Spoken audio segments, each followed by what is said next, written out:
আরে রাশেদ কি ফিরেছে নাকি এখনো বাইরে?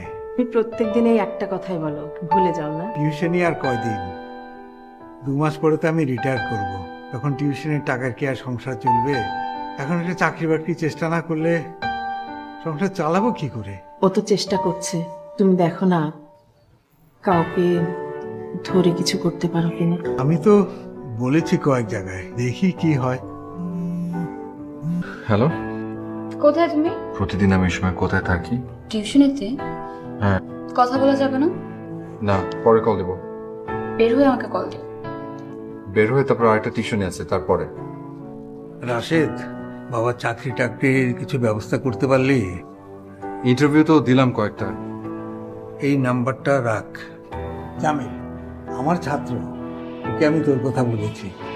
ও বলেছে কালকে তোকে ওর সাথে দেখা করার জন্য।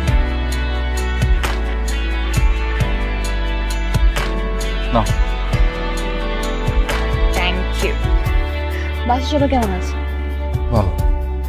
তোমাকে কতবার বললাম জেসিকে একদিন নিয়ে আসতে। নিয়ে আসবে।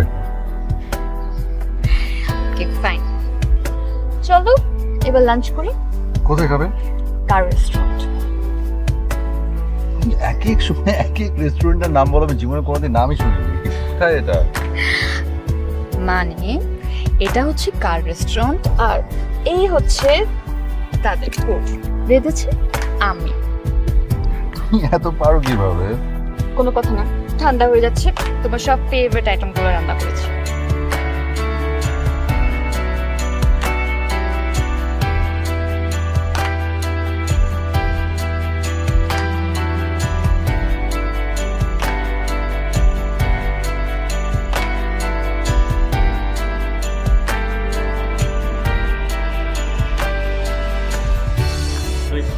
কিভাবে যে বলি।